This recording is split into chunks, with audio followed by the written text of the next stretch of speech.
Multiple reports have been recently linking the New York Knicks to all-star guard Dejounte Murray. However, according to an NBA insider, that might not be the only Hawks player the Knicks have their eyes on. Today, we're going to break down exactly who that player is and so much more today. So be sure you're subscribed to the channel and have notifications turned on so you don't miss a second of the new content. And now, let's get started. The Knicks are showing interest in the Hawks' AJ Griffin. Now, this actually made me smile when this report came out, because if you're thinking about it from the Knicks' perspective, if you possibly are going after Dejounte Murray, maybe you're also looking at other players on the Hawks and thinking to yourself, well, you know what? I like that player. Maybe he would do better on my roster. And AJ Griffin fits that bill perfectly. And according to this report here from Matt Moore from Action Network, he states that in other Atlanta news, the Bulls, the Rockets, and the Knicks have expressed interest in AJ Griffin, who has fallen out of the rotation under Quinn Snyder this season. The Pelicans have some interest in Clint Capella if they decide to move off of Jonas Valanciunas, and Toronto has interest in DeAndre Hunter. This report helps further indicate what we've been highlighting on this channel for the last few weeks. The Hawks will be sellers at the deadline. They are moving on from a lot of players. According to Woj, the only players that they are dedicated to are really Trae Young and Jalen Johnson. The rest of that roster can go. Hunter, AJ Griffin, Dejounte Murray. All of those guys do not fit what the Hawks are looking to build. And honestly, Woj said it himself. What Trae Young and Dejounte Murray have going on is not working. It's an experiment that has failed, and they want to move on. They are talking about Dejounte Murray trades right now, and they're trying to move on from him. They're trying to get the best package back for him. So I don't know if the Knicks are in the running for that, but if you are in the running for that and you want to give up a little bit of a better package, then maybe if you're the Knicks, you want to look at other assets on the Hawks that you can go after, target, and get. And in my opinion, AJ Griffin is one of the best targets on the Hawks that you could acquire. I know Saddiq Bey is up there as well too. I would love to get Bey as well, but if Bey is not on the table and AJ Griffin is, you'll want to go after him. But a lot of people are thinking to themselves right now, especially if they've been watching Atlanta Hawks games recently, why would you go after AJ Griffin? He hasn't played much, and when he has played, it's really been in garbage time. Quinn Snyder has not played him at all, so why would you go after him? Well, here's my argument to that. A lot of people don't know who AJ Griffin is, so please let me help explain this to you and let you know exactly who he is. First of all, Griffin was drafted number 16 overall in the 2022 first round, one spot in front of Houston's Tyrese Eason. If you've not been watching Houston games, Easton has been a monster off the bench, great defensively as well for them. And Griffin, when he was a rookie, was averaging 8.9 points in 19.5 minutes, shooting 46.5% overall and 39% on three-pointers. He's a versatile 6'6" forward who turned 20 years old last season. But as we said at the top of the video, unfortunately, this young guy has fallen largely out of Atlanta's rotation. In his sophomore season with them, he's averaging 2.5 points in just 9 minutes played per game and just 13 games played overall. So at this point, you're probably saying to yourself, okay, I see where Troy is coming from right now. He's a former first-round pick. Maybe the Knicks can get him, make him better. Maybe that's what he's looking to do. But he didn't really do anything outlandish in his rookie year. Of course, he shot great from three. 39% is respectable, especially 46% overall shooting for a rookie is very good as well. He was getting good minutes as well for his rookie season. But unfortunately, coming into this new season under a new head coach, obviously new talent on the roster, this coach wanted to go ahead and switch up to see what particular lineups worked best for the Hawks. And unfortunately, right now, he's determined that AJ doesn't work good with any lineup. And I don't know if that has to do with him defensively, because defensively, he does need a little bit of work. I will admit that. However, he has a lot of upside as a player. If you don't believe me, take a look at these stats. Shout out to my guy D Black on the app X. Me and him talk a lot, and he also gives me a lot of great insight to a lot of different players. AJ Griffin is no different. Check out this post here. AJ Griffin stats in 2022-2023. Because he's had limited playing time this year, due to personal reasons. His nephew passed away. 19 minutes per game, like we talked about just now. 46.5% from the field, 39% from three, 89% from the free throw line. Offensive rating, 113.6. Defensive rating, 112. Net rating, 1.5. Look at these stats. 39% from three, 89% from the free throw line. Offensive rating, 113.6. Defensive rating, 112. Net rating, 1.5. Look at these stats. I'm not going to go through all of them for you, but here's a couple of ones you want to keep your eyes on. 46.7% on pull-up threes. 36.4% on catch and shoot threes. True shooting percentage of 57.7%.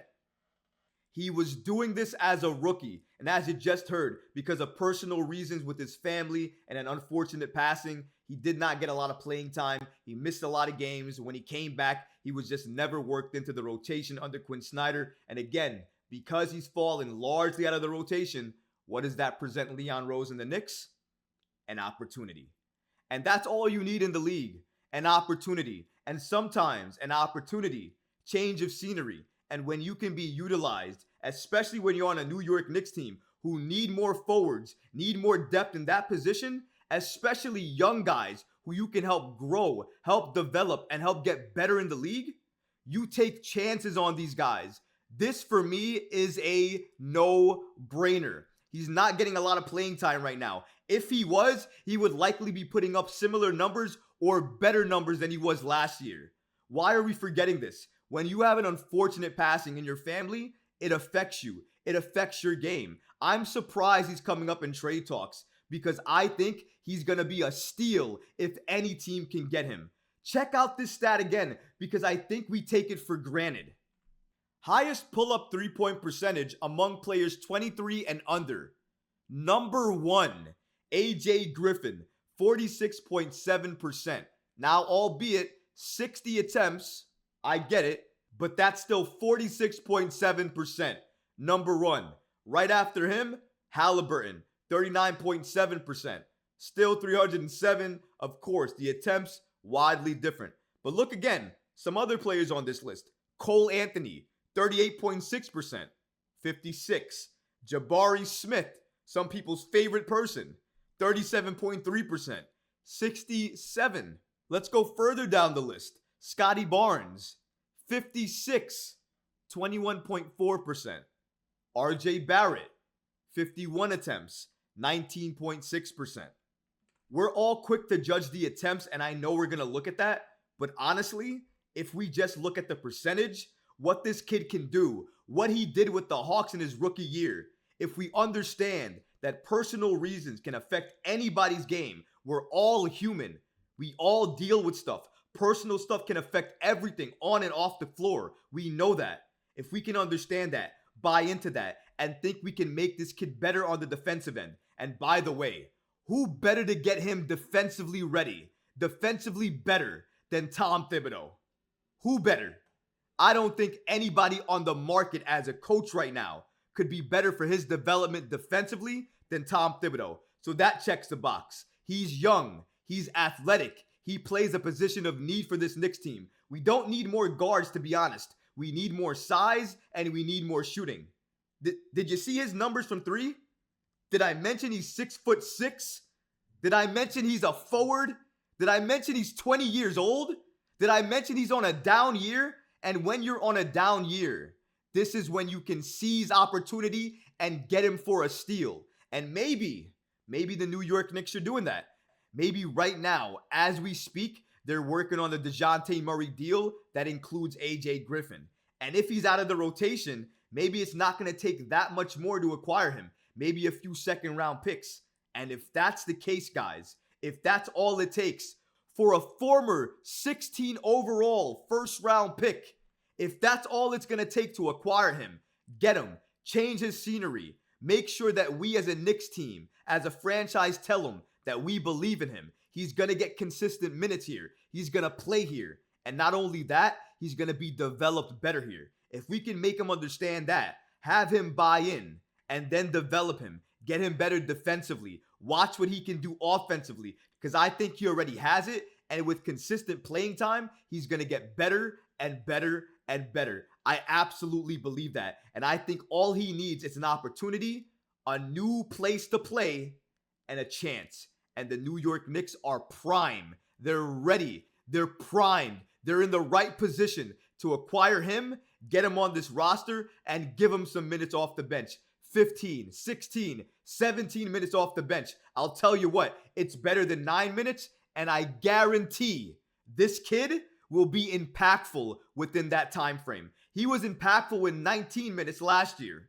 AJ Griffin is the perfect example of somebody that you can get at a very low value that has tremendous upside. Perfect for low risk, high reward. And that's exactly what the New York Knicks can get if they're able to acquire him. And I think that's what the New York Knicks are trying to do right now. They're trying to get more assets back because I think the Hawks are asking for Grimes, they're asking for Fournier, and they're asking for a lot of picks. And I think if the Knicks are going to be willing to give up all of those assets, they're going to need more than just Dejounte Murray.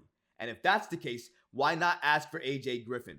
Now, maybe the Knicks want some more role players as well, too, to help shore up their bench. Maybe they're looking to add more of those Hawk players. But as of right now, the interest is clear.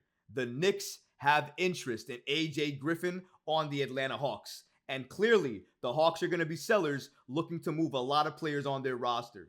Could potentially some of these Hawk players find their ways to the New York Knicks?